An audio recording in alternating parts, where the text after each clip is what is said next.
अस्सलाम वालेकुम my dear students, welcome back to my channel Amjad Sadiq biology. आज हम सेकंड ईयर बायोलॉजी के चैप्टर इनहेरिटेंस जेनेटिक्स से नेक्स्ट टॉपिक एपिस्टेसिस डिस्कस करेंगे। एपिस्टेसिस ये टॉपिक जो जीन इंटरेक्शंस है, जीन के इंटरेक्शन के हवाले से हैं। जिस तरह की आप लोगों ने स्टार्ट में मेंडल एक्सपेरिमेंट्स डिस्कस किए हैं, मेंडल एक्सपेरिमेंट के बारे में आप लोगों ने पढ़ा है कि उसमें क्या होता है, उसमें जो होमोलोगस क्रोमोसोम होते हैं, मेंडल एक्सपेरिमेंट्स में जो होमोलोगस क्रोमोसोम होते हैं, होमोलोगस क्रोमोसोम वो क्रोमोसोम होते हैं जिसमें एक क्रोमोसोम फादर से होता है, एक क्रोमोसोम मदर से होता है। Father chromosome is called paternal chromosome, mother chromosome is called maternal chromosome. अब फॉर एग्जांपल देखिए, इसको हम कहते हैं होमोलोगस क्रोमोसोम। अब ये जो क्रोमोसोम्स है, फॉर एग्जांपल इस पर ये जीन लोकस है, इधर एक जीन लोकेट है और इधर भी एक जीन फॉर एग्जांपल लोकेट है। अब ये बेसिकली ये जो लोसाई है, लोकस, ये सेम लोकस है, सेम लोकस पर एक जीन लोकेट है और इसी जीन्स के ये एलील्स है, ये पार्टनर एलील है उसके, ठीक है। मेंडल एक्सपेरिमेंट में फॉर एग्जांपल इधर कैपिटल टी है, इधर स्मॉल टी है, फॉर एग्जांपल ये दो एलील्स है हाइट के लिए। अब नॉर्मली तो इस तरह होता था कि एक होमोलोगस क्रोमोसोम पेयर पर दो एलील्स होते थे एक ही जीन के, जो एक कैरेक्टर को कंट्रोल करते थे। इसको हम कहते हैं जीन इंटरेक्शन। और ये क्या होता है, ये एलीलिक इंटरेक्शन हुआ करता था, नॉर्मली एलीलिक इंटरेक्शन। बट अभी जो हम टॉपिक पढ़ रहे हैं epistasis, this epistasis is totally different from allelic interaction. क्योंकि ये क्या है, ये नॉन एलीलिक इंटरेक्शन है, नॉन एलीलिक और नॉन होमोलोगस क्रोमोसोम इंटरेक्शन है। जो मैंने आपको ये एग्जांपल दिया, इसमें दो होमोलोगस क्रोमोसोम में पर पाए जाने वाले एलील्स के दरमियान में इंटरेक्शन था, जो सेम लोकस या सेम लोसाई पर पाए जाते थे एलील्स, ठीक है। ये अलग चीज़ था। अभी जो हम पढ़ रहे हैं एपिस्टेसिस, ये क्या है, ये नॉन एलीलिक इंटरेक्शन है या इसको इंटरजेनिक इंटरेक्शन भी कहा जाता है या नॉन होमोलोगस इंटरेक्शन भी कहा जाता है, क्योंकि हमारे टॉपिक का जो हेडिंग है वो जीन इंटरेक्शन का है। अगर होमोलोगस क्रोमोसोम पर एक जीन के दो पार्टनर एलील एक ही सेम लोसाई पर मौजूद है तो एलीलिक इंटरेक्शन है। अगर फॉर एग्जांपल ये एक जीन पेयर है और ये एक जीन पेयर है, ठीक है। अब इसका जो एलील है, जीन है, वो इसी क्रोमोसोम के एलील को कंट्रोल कर रहा है, ठीक है ना। तो अभी ये और ये तो नॉन होमोलोगस हो गए और ये नॉन एलीलिक भी हो गए। क्या होगा, ये नॉन एलीलिक, क्योंकि ये वाला जीन जो है ये किसी और पेयर के क्रोमोसोम पर मौजूद जीन के साथ इसका इंटरेक्शन है, ठीक है। इसको मास्क कर रहा है, इसको हाइड कर रहा है, ठीक है। और ये इसको हम कहते हैं एपिस्टेसिस। देखें एपिस्टेसिस, देखिए आपको पता है कि एक डिप्लॉइड सेल में 46 क्रोमोसोम होते हैं और इसके 23 पेयर्स होते हैं। आपको पता है कि 23 पेयर्स होते हैं। 23 पेयर्स, फॉर एग्जांपल ये क्रोमोसोम के कुछ पेयर्स मैंने बनाए हैं, 23 तो नहीं बनाए हैं। फॉर एग्जांपल ये 1 पेयर है, दूसरा है, तीसरा है, चौथा है, पांचवा है, अप टू 23 ये होते हैं, ठीक है। अब एपिस्टेसिस में क्या होता है कि फॉर एग्जांपल देखिए, ये जो आपके पास क्रोमोसोम पेयर है होमोलोगस क्रोमोसोम का, ये homologous chromosome, homologous chromosome and homologous chromosome, जो फादर का एक होता है, एक मदर का होता है, पैटर्नल और मैटरनल। फॉर एग्जांपल यहाँ पर एक जीन है, फॉर एग्जांपल ये एक जीन है। ये जीन जो होता है क्या करता है, फॉर एग्जांपल इसी क्रोमोसोम पर इधर एक जीन है, फॉर एग्जांपल, या इसी क्रोमोसोम पर एक जीन है, इधर जीन है, या इधर एक जीन लोकेट है। अब ये वाला जीन जिस क्रोमोसोम पर पाया जाता है उसके सामने जो दूसरा क्रोमोसोम है, एक पैटर्नल है और एक मैटरनल है, और ये जीन इसी सेम लोसाई पर जो मौजूद जीन है इसके साथ इसका इंटरेक्शन नहीं है, क्योंकि तो इलीलिक इंटरेक्शन था।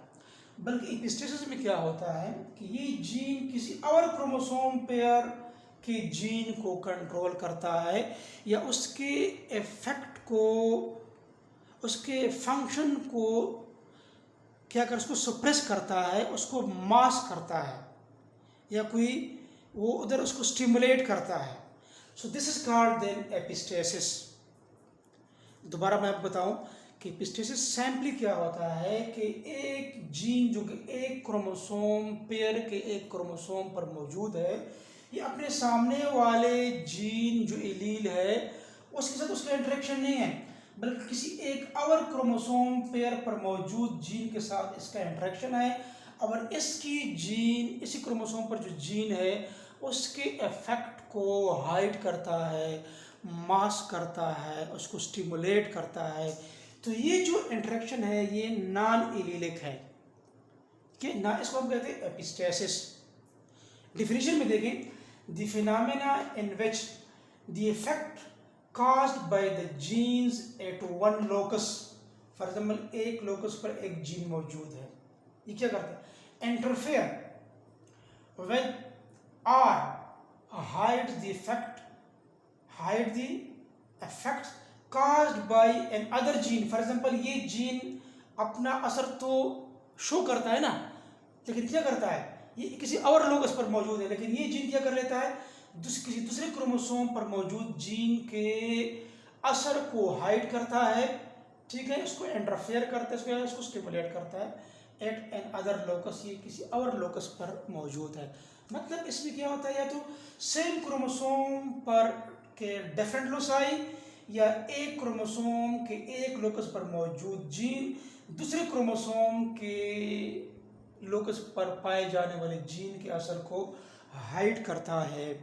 That is called epistasis. उम्मीद है आपको समझ आई होगी, क्योंकि नॉर्मली तो आप लोगों ने पढ़ा था कि ये क्रोमोसोम पेयर है। फॉर एग्जांपल आपके पास ये जो आपके पास क्रोमोसोम पेयर है, ठीक है, नॉर्मली आप लोगों ने पढ़ा था कि ये एलीलिक इंटरेक्शन में, होमोलोगस क्रोमोसोम के केस में किस पर ये जीन है फॉर एग्जांपल, और ये एक लोकस पर पाया जाता है, इसके सामने वाले लोकस पर भी एक जीन है, ठीक है। अब ये जीन, ये आपस में एक जीन के दो पार्टनर्स एलील्स हैं।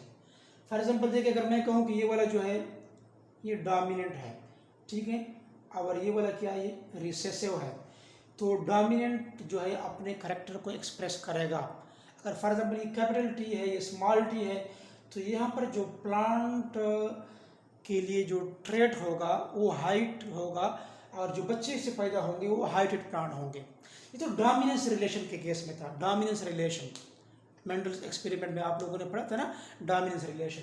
तो डोमिनेंस में क्या होता है, एक डोमिनेंट होता है और एक रिसेसिव होता है, और ये एक जीन के पार्टनर एलील्स है, एक डोमिनेंट है एक रिसेसिव है, या ये वाला डोमिनेंट है और ये वाला क्या है, ये रिसेसिव है।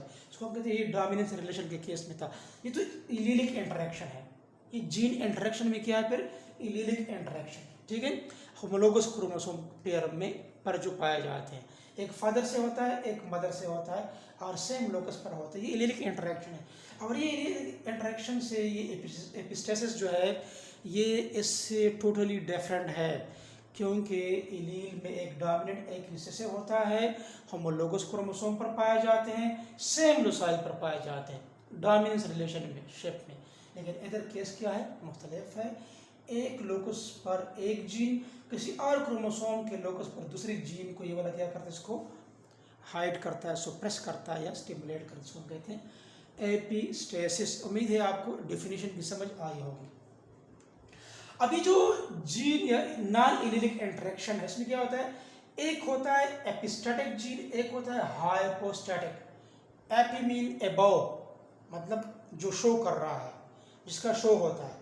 अब एपिस्टेटिक जीन क्या होता है, जीन इंटरेक्शन में जो सप्रेस करता है एक जीन को जो अदर लोकस पर मौजूद होता है। अब ये वाला जीन क्या करता है, एक और जीन के लोकस पर मौजूद जीन को सप्रेस करता है। तो ये जीन जो एक्सप्रेस हो रहा है ये एपिस्टेटिक जीन है, और ये वाला सप्रेस हो रहा है, इसके इफेक्ट को हाइड किया जा रहा है, इसको हम कहते हैं हाइपो मीन बिलो, लेस, मतलब ये इतना लेस अफेक्शन शो कर रहा है या नहीं शो कर रहा, इसको ये सप्रेस जीन को हम कहते हैं फिर हाइपोस्टैटिक जीन। ये कब होता है एपिस्टेटिक जीन और हाइपोस्टैटिक जीन इंटरेक्शन में, स्पेशली जो नॉन एलीलिक इंटरेक्शन होता है, ठीक है। अब यू शुडंट बी कंफ्यूज, जिस तरह के मैंने आपको एक्सप्लेन कर दिया, you should not be confuse with the dominance relation with the epistasis. Dominance relation अलग केस है, एपिस्टेसिस अलग केस है, ठीक है।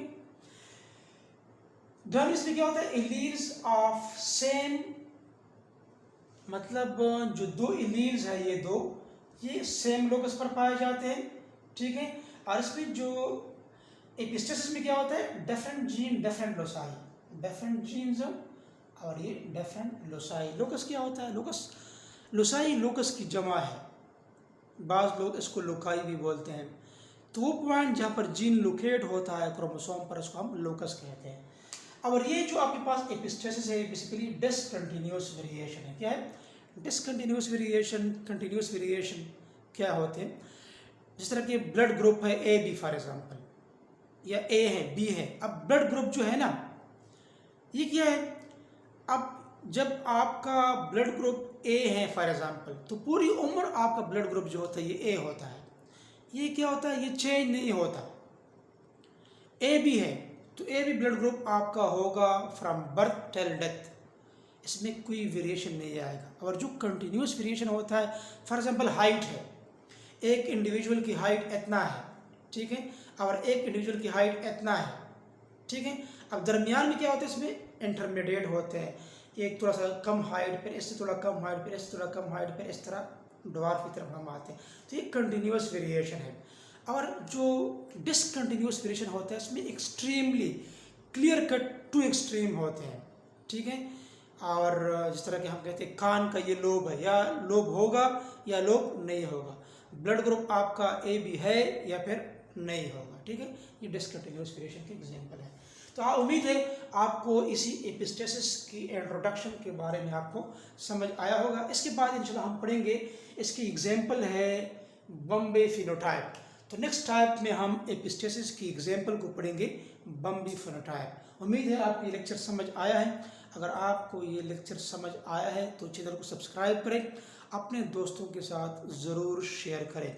अगर आपको समझ ना आ जाए तो दूसरी दफ़ा दोबारा इस वीडियो को देख लें, फिर समझ ना आ जाए तीसरी दफ़ा चौथी दफ़ा बार इसको आप तो क्या करें, इसको देख लें, तब आपको समझ में आ जाएगा। क्योंकि स्टूडेंट जो होते हैं उसके डिफरेंट IQ लेवल होता है। कुछ स्टूडेंट जो होते हैं वो शार्प माइंड के होते हैं, एक दफ़ा देखने से सुनने से उसको लेक्चर समझ आ जाता है।